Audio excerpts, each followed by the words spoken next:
Just like having the right information is necessary to make solid hiring and lending decisions, being engaged in our community is important. DataFax is proud to support the positives and be a presenting sponsor of the Spark. State Systems is focused on protecting life and property. As a local, privately owned company, our foundation was built on providing all businesses with complete fire and security protection and infrastructure cabling. State Systems is proud to be a part of the Mid-South community and a presenting sponsor of the Spark. Lipscomb & Pitts Insurance has been serving the Mid-South since 1954. We've always focused on supporting our community and believed in promoting the positives, encouraging engagement, and leading by example. Lipscomb & Pitts is proud to be a presenting sponsor of the Spark. Additional funding provided by Christian Brothers University and Baptist Memorial Healthcare. Get better with Baptist. This month on The Spark, our theme is safety. We'll learn more about an organization focused on the safety and protection of all children, especially those who are missing or being exploited, a company that specializes in security and guard service that is bringing together police officers and business leaders to work together in curbing crime, and an organization focused on providing one location that combines civil, criminal, health, and social services for victims of domestic violence. Have you ever been excited by a new idea, inspired by watching someone lead by example? When we talk about creating change, we start by sharing the stories of everyday heroes who are making a difference in their own way, so we can learn and do the same. This truth is the power behind this show, which is focused on business and community leaders that are leading by example to give back, fuel change, and create new opportunities for the Mid-South. I'm Jeremy Park, and this is The Spark. They work with 30 different partner agencies across the Mid-South. Their focus is providing one location that combines criminal, civil, health, and social services for victims of domestic violence. I'm here with the Executive Director of the Family Safety Center of Memphis and Shelby County, Aliette Murray-Drobote, and you have a very unique history, 9 years in the making. Give us a little bit of that backstory in terms of establishing the Family Safety Center of Memphis and Shelby County. There was really a number of community leaders coming together, and Memphis and Shelby Crime Commission really taking the lead and bringing a number of organizations and elected officials together to have a difficult, at times, conversation about how do we really improve the outcomes for domestic violence victims and their families. So it took 9 years of discussion and really getting the buy-in from all of those partners, again, because you're talking about large agencies coming together and agreeing to coordinate and collaborate around services for victims. And that's the very unique nature of this, is you have one location that's a safe haven. And so instead of someone that's a victim having to go out on their own to 30 different agencies to be able to gather these resources, you're bringing them all to one place. And so they can walk through your doors. What do they have access to when they walk through your doors? So one, they have access to a compassionate staff. Again, a knowledgeable staff. They can navigate them through that process. So oftentimes we may have someone come through our doors that may understand what's going on in their relationship, and so they know I need access to individual counseling or I want an order of protection. And sometimes they may not have a clue at all. They're just saying, I'm here, I need help. So again, one of the processes we take them through is doing a sit-down initial assessment. We want to understand as much as possible about their relationship and the dynamics and whether or not there are children involved in their relationship, what's been the length of that relationship, are they living with that person. The next step, we started thinking about safety planning because we want to be thought out. We don't want someone to have to leave in the middle of the night and they're rushing in there. We want them to think it through and have a plan in place. So one of the things that we're talking to them about is, do you have a safe place to go? Do you have a code word? So if an incident was happening and there's a violent moment, could you pick up the phone and say, provide a code word to someone so they'll know to call 911. Right. Again, we're also walking them through a danger assessment. We want them to, we want to get a sense of what level of danger that they're in, because based on research we've seen, there are certain factors that have a tendency related to domestic violence homicides, like substance abuse. Again, maybe the person, the abuser, has suicidal thoughts. Right. Again, there are other things like their access to weapons in the house. So again, we bring all of that into discussion when we're developing that safety plan with that client. And I think that's a really important note, is that it's not just they're coming in at that point of risk, high risk, right, where it's like, I need out right now, or right, I've already come out. they're actually planning way ahead. So they're being very proactive so that they have the right plan to be effective for not only themselves but for their family and their children. Yes, so when they're sitting down with that staff person, again, we're mapping it out. We're helping them think through the steps. And not only that, when we connect them to our partners, they also walk them through those steps. They repeatedly go through that safety plan, also reviewing that safety plan with the children as well. So let's go ahead and let's show viewers a little bit more about the Family Safety Center of Memphis and Shelby County, and also to talk to a survivor. The Family Safety Center is a hub that will connect victims of domestic violence or families that are in crisis to services such as support group, services for their children such as play therapy or child therapy, individuals to individual counseling, also possible emergency shelter services and things of that nature. I am a 20+ year survivor of domestic violence. That secrecy and that humiliation and that shame that a woman has to deal with when she's going through that life is something that most people will not understand unless you've walked in those shoes. I'm the first person usually that a victim will see when they come through the door. I want them to receive a warm face and someone who can say, I know, I've been there. You know, I know what you're going through, and we can do this. You can come above it. And I think that this is the greatest place that the Memphis community has developed. Because when I was going through my domestic violence situation, there was not a family safety center. The process for getting an order of protection or just receiving any kind of help was a 2 to 3, sometimes a week or 2-week process. Now you can come in and at least talk to everybody that you need to talk to and get most of the services that a woman going through that situation will really need in one day.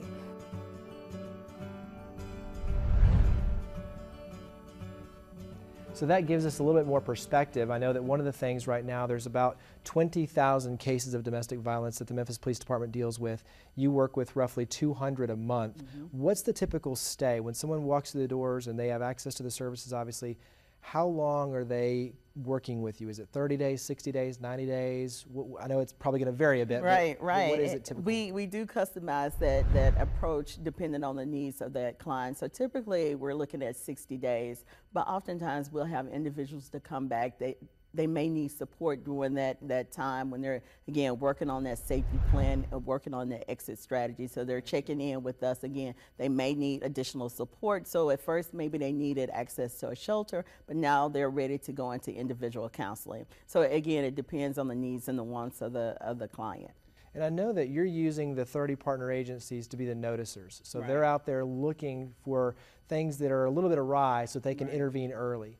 And talk about some of the things that you're doing proactive. I know you do a lot of community speaking, but what are some other things that you're engaging with the community on to be proactive? Again, we work really hard with the Shelby County government. Again, we're part of Mayor Lotcho's Family Life series. So we're going out to churches and talking about what the signs are, also about the resources that folks can connect to at the Family Safety Center. Also, we have a new initiative we're working on that we're really proud of, working with the Memphis Police Department and establishing a volunteer chaplaincy program. Again, we know by research that folks are more likely to connect to their faith leader when something is going on in that household. So we want to educate faith leaders about what the signs are, about the dynamics of family violence. And again, they're also at the center to provide spiritual support to clients as well. So you talked about the signs. What are some of the signs? For those out in the community that have friends, coworkers, loved ones, what are some of the things that we should be looking for? Again, if you're noticing bruises and marks, unexplained bruises and marks, again, you may hear insults. Also, that person may have a lot of anxiety, a lot of fear. Again, that person is more isolated, where you used to spend a lot of time with this person. This person has pretty much disappeared. Again, she may not be answering the phone anymore. And so, again, there's a lot of isolation going on there. Also, you may see, again, this person who used to spend a lot of time, on their appearance, and now it's like, she's not paying as much attention to herself. So again, anxiety, fear, depression, all of those are signs. Gotcha. And I know all of that's on your website as well in terms of what to look for, the resource you provide. Yes. So I greatly appreciate you, not only everything you're doing in the community, but obviously coming on the show and sharing this information. So thank you. Thank you.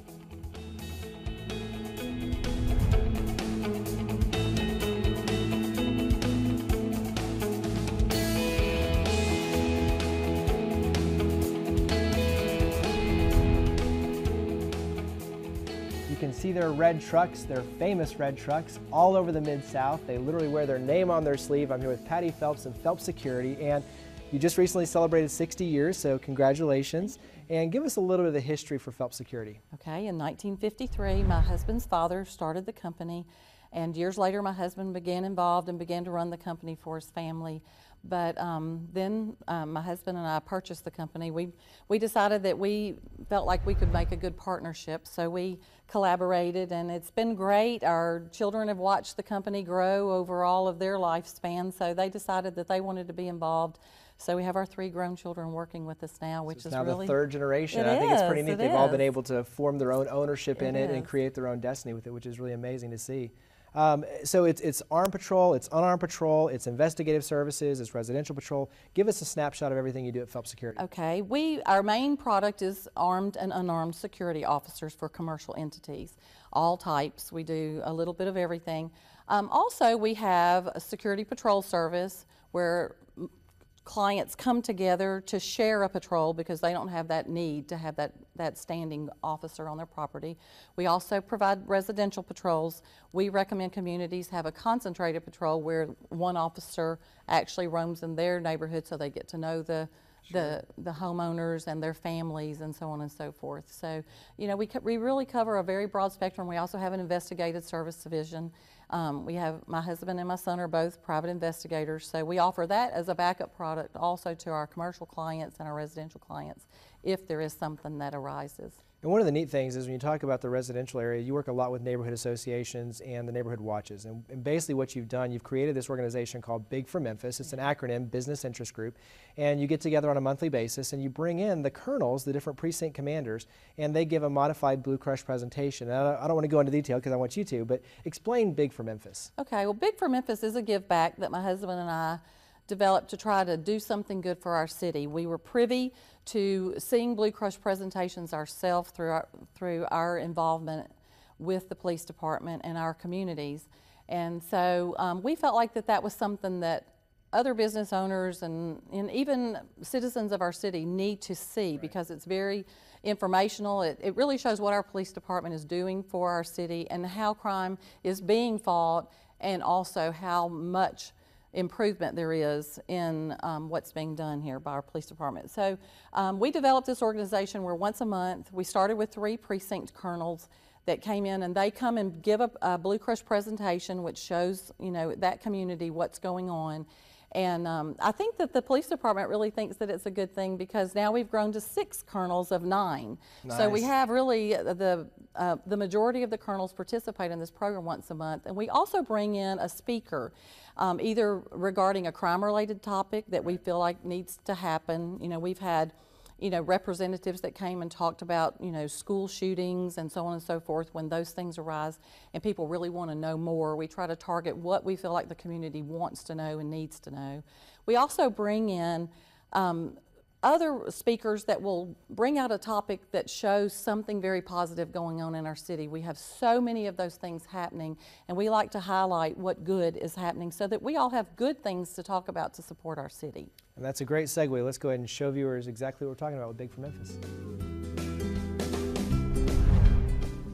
Well, Big for Memphis is a one-stop shop for the business owners, and we feel like as colonels of the precinct, we feel like getting the business owners in one place under one roof, we think that we can reach a larger audience instead of going from one business to another. But because Big has brought everybody under the one umbrella, we can reach a large audience, and that's what it's all about. Before Big for Memphis came on the scene, the colonels did not have a business group to go to. When we collaborated with Phelps Security for the Big for Memphis, we get to meet the business owners who are part of our stations. And what we do, we give them the information that they need to keep their business secure on a monthly basis. So that gives us some perspective on Big for Memphis. And one of the things that you gain an immediate appreciation for is the Blue Crush presentations and realizing how they're using statistical analysis to prevent, curb crime, but also to get ahead of it. So figuring out where all the crimes are happening and then sending those resources ahead of time to be able to curb it. very important to understand. The thing that I like is you're taking all these tips, you're taking all this information, and then you're pushing it out to the community. What are some of the top tips? Well, one of the things that we learned is that we can do something to reduce our crime rate ourselves. The top crime in our statistics is theft from motor vehicle.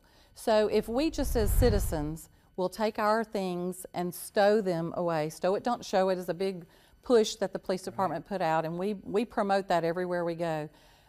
Take your things, put them in your trunk at point A before you go to point B, and don't have them in their car before. And don't go to a mall and shop and take things back to your car and let everybody see you put them in there and then go back in. Don't leave coins, dollars, sunglasses, definitely not laptops, cameras, GPSs out in your car where people can see them, because that's the biggest impact we can have as citizens, is to stow it and don't show it. Because we report everything as a city, and that's the other thing, is you start realizing there's a lot of numbers that go into this, but the reality is we report everything, whereas larger cities, unless it's under $1,000 or over $1,000, they're not going to report it, so it throws it way off. But anyway, so many amazing tips. And the next thing to me that's really important is that you've taken it from the information sharing phase to the action phase. Right. So talk about scrubbing graffiti off a bridge. Okay.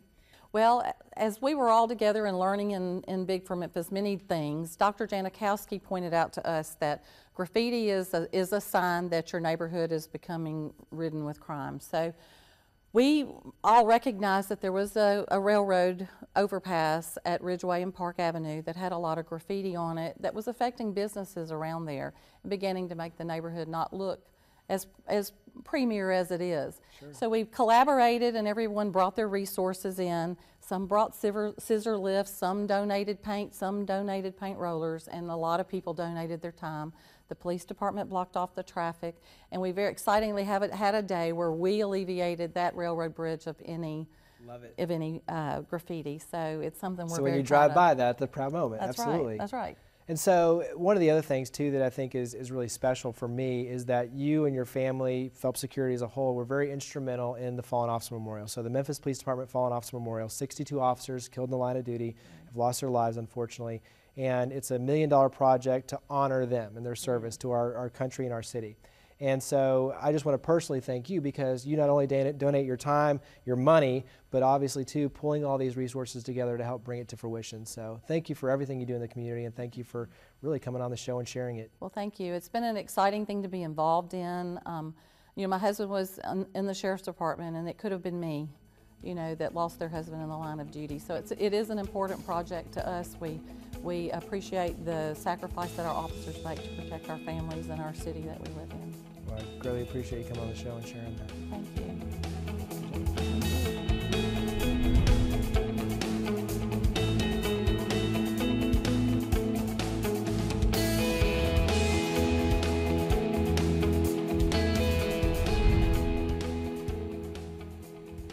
Formed in 1984, the Commission on Missing and Exploited Children, COMEC, is focused on the protection and safety of all children here in the Mid-South. I'm here with the Executive Director, Sergeant Lynn Edwards, with COMEC, and it's a collaborative agency, it's a collaborative process.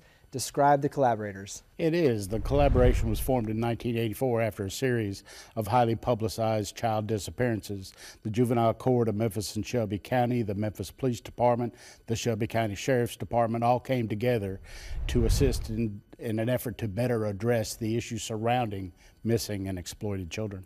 And so, as you can imagine, that's a very difficult area. I mean, there's a lot of specific expertise that goes into knowing where to look for them, how to interact with them, what to deal with them, and a lot of times the police department, they don't have the ability to focus on that. So having an outside agency being able to add in those resources, add in those expertise on both sides, helping the law enforcement, but also to the family, because that's a very scary situation, I got to imagine that's a very integral role. It is, and I'll tell you, your child disappearing for whatever reason is truly every parent's nightmare.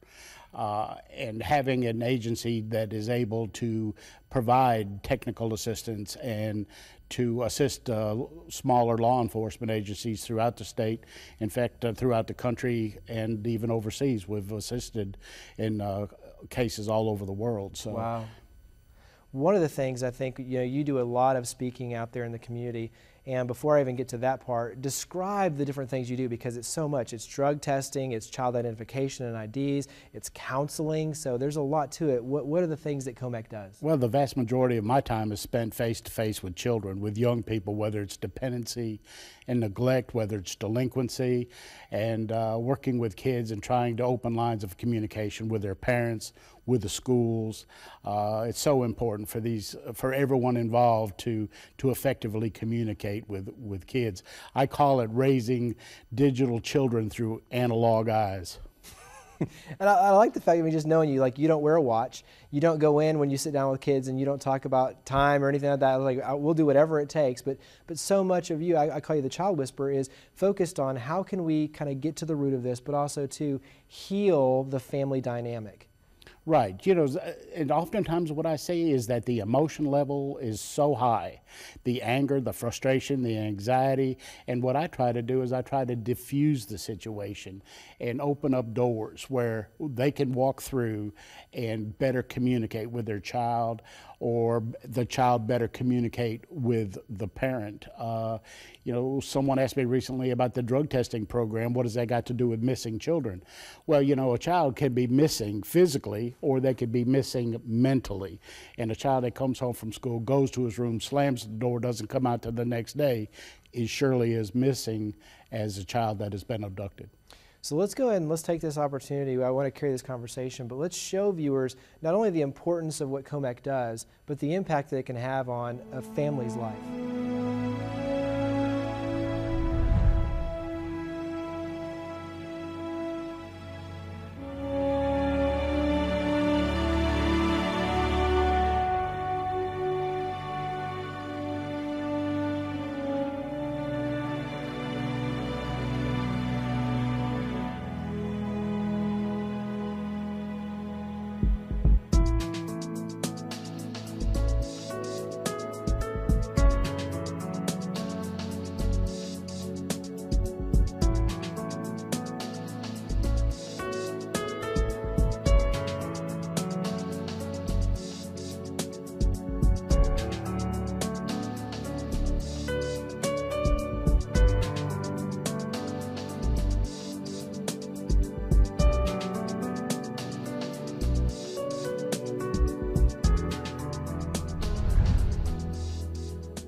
So that gives us some personal perspective on the power of COMEC. One of the big topics that you're focused on is cyberspace, cyberbullying, cyber attacks. Describe your focus on cyberspace. Well, the first thing that I try to do is make people aware that back in the old days when you were being bullied at school, you could get away from it simply when the bell rang and you went home. Today, in 2014, a child is subjected to that bullying 24/7. It's electronic means. It goes on into the night, and it's every day. And the pressure that comes with that is tremendous on a child. And what's something that a parent can do? When you talk about putting boundaries, in terms of their phones, their access, the internet, what are some tips for parents? Well, I think parents need to realize one thing, and that is that phone belongs to them, doesn't belong to the child. You're paying the bill. You're paying the bill. And I think you no more take a child his first ride on a bicycle without training wheels, the same way with the internet. The child needs to sit down, needs to be aware of the dangers that are out there, and the fact that there are people that are actively preying on them. They're looking for contact information, what school they go to, what activities after school that they're involved in. And so, be aware. Information is the key when it comes to your children and the internet. Tie that into your focus on trafficking. Well, a lot of kids, their initial contact with a trafficker has been made through the internet. What they do is the predators look for the crack in the facade of the child, and they exploit that crack. Basically, they convince the child that there's no harm, that everything's fine, that there's a relationship, and they coax the children for a face-to-face meeting, and subsequently, oftentimes, they leave town. And so when you look at it, this is a very real and a very scary subject matter. For the parents, for the children, for those that are watching, because obviously you deal with this is your world. What are some of the things? I mean, obviously it's open communication. It's getting to know who you and your children are surrounding themselves with. It's setting boundaries. It's love and compassion and creating that warmth in that environment. What are some of those top tips that you say, hey, look, these are the things that you need to be doing that are going to make you safer and more protected? Well, the one thing I tell them is that if grandma can't look at it, don't post it. Because it's amazing, this information will show up years and years down the road. You know, whether it's a photograph or whether it's a comment or a statement, you know, it's there forever. And it's there for examination. And sometimes the information is going to be misinterpreted or twisted or used in an illegal way. Well, I love the fact that you're here. I love the fact that you're a resource. For those families that are struggling with this, you're here for them. Everything is totally for free out there, which is huge. So greatly appreciate everything you're doing in the community, and thanks for coming on the show. Thank you, Jeremy.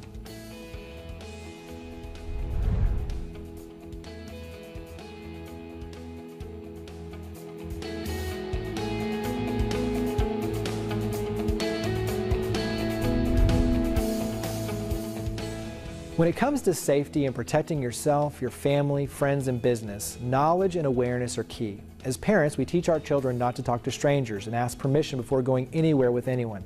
We try to know the people around us and pay close attention when doing things like walking to our cars or pumping gas.